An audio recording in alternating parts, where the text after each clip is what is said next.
Remember when Al Gore was into truth, wanted to foist it on us, no matter how inconvenient it was? We heard a lot about that film. I just typed its title into the ABC's search engine and got a couple of pages of results. Let me tell you about another film, Planet of the Humans. I typed that into the ABC search engine and came up blank. This is a documentary that absolutely skewers the renewable energy industry, which is kind of strange because this is a film of the far green left. Directed by Jeff Gibbs, its executive producer is Michael Moore, the millionaire, leftist, Academy Award-winning director of Bowling for Columbine, Fahrenheit 9/11 and Trumpland. However, in this film, the argument is that renewable energy is not clean, not green and not practical. Have a look at this segment exposing a General Motors promotion of electric cars. Because everybody thought we killed the electric vehicle. No, we didn't.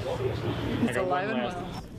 So what's charging the batteries right now? What's the source of well, electricity? here. It's coming from the building. I mean, is it, what's their mix of power? Oh, actually, Lansing feeds the building. What's that? Lansing feeds power to the building. So I don't know. They're, I bet you they're a bit of coal. They're heavy on natural gas, aren't they? right now the car's charging off of your grid? Right. It would be charging off our grid, which is about 95% coal. How long do you think it'll be before there's a solar and wind powered grid? Oh, golly. To suggest that all of the power used for these cars will be generated from wind and solar in the very near future would not be correct. In fact, we're talking about charging these up at night, so there won't be any solar at that time. So we're down to wind, and very often at night the wind does fall off. That reminds me of last year's federal election campaign. The film goes on to attack major corporations for their pretense, their virtue signalling on renewable energy. Apple claims to be 100% renewable. We never stop thinking about what's best for the planet. We now run Apple on 100% renewable energy. All of our facilities worldwide. And they did chop down a forest to put up solar panels near their North Carolina plant. But they didn't disconnect from the grid, and they can't. Duke says energy-hungry companies like Apple can never go entirely off the grid. They're still hooked up to our grid.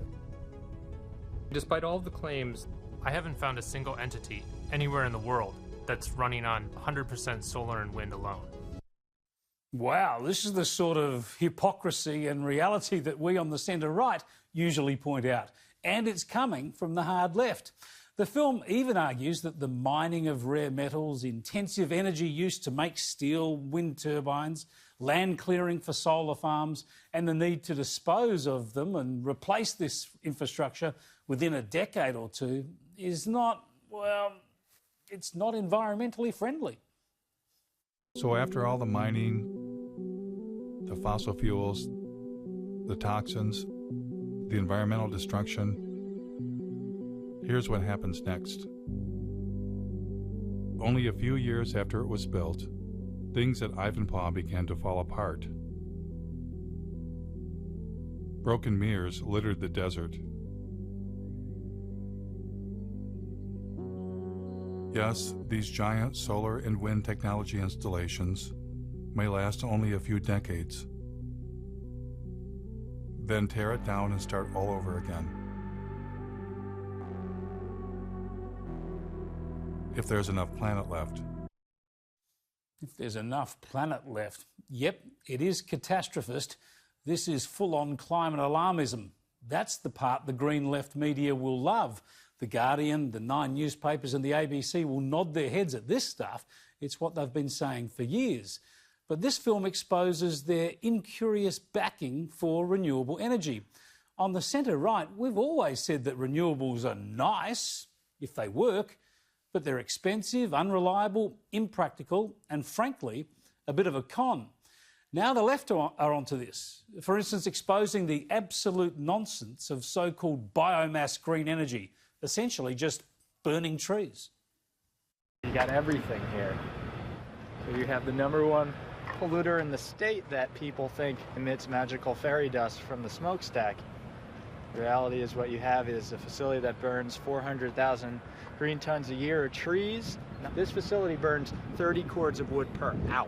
That's a hell of a lot of wood. And on top of that, it actually burns natural gas as well. And to think you would have to have 10 of these to replace one average coal-fired power plant. It's just not going to work. It's just nuts.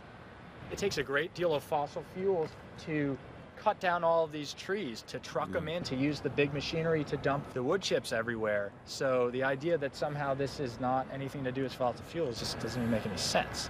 It couldn't happen without fossil fuels, in fact. Renewable energy, because you can grow more trees. Apart from all this, Planet of the Humans exposes how big money, major corporations and wealthy investors profit from all of this, soaking up government subsidies and profiting from green posturing. Bloomberg sponsored a UN climate session to discuss ramping up biomass and biofuels around the world. Billionaires were in love with the idea of turning what was left of nature into green profits. Remember when Al Gore had gotten Richard Branson to invest billions into saving the planet?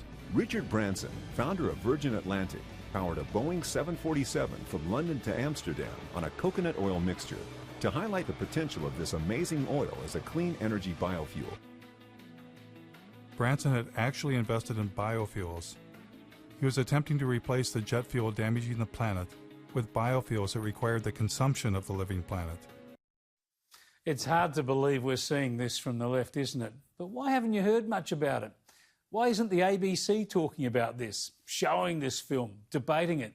They usually love Mike Moore's films. They usually love to promote the political films of the Green Left. This one goes too far for them, of course. It attacks renewables and people that most climate alarmists regard as secular saints, like Al Gore. On one side, we have gold bars. Don't they look good? I'd just like to have some of those gold bars. On the other side of the scales, the entire planet. If we do the right thing, then we're going to create a lot of wealth. And when it came time for Al Gore to choose between the entire planet and getting him some of them gold bars, what choice did he make? Here is Al Gore earning his keep by pretending to care about the rainforest while lobbying Congress on behalf of the sugarcane ethanol industry. Any comment on the Brazilian effort here with the issue of the possibility of expanding into that Amazon River basin with further deforestation to produce more ethanol out of sugarcane is a worry, and apparently you're not as concerned about that. No, I am. I simply forgot. Look, to be fair, there are a few things this film forgets too, such as the fact it's a good thing when natural gas-fired electricity replaces coal. This cuts emissions by at least half and allows better integration with renewable energy. The film also conveniently forgets that nuclear energy is the emissions-free silver bullet that could sustain much of the planet with baseload power. The film argues the only solution to all of this is to reduce our population. But it also forgets that as countries become developed, prosperous and educated, thanks in large part to reliable and cheap energy, they tend to slow or stop their population growth. But to bring this back to the domestic media, it seems the ABC has forgotten about Mike Moore and this film. Last I checked, they hadn't reported on it at all. It seems to present too many inconvenient truths.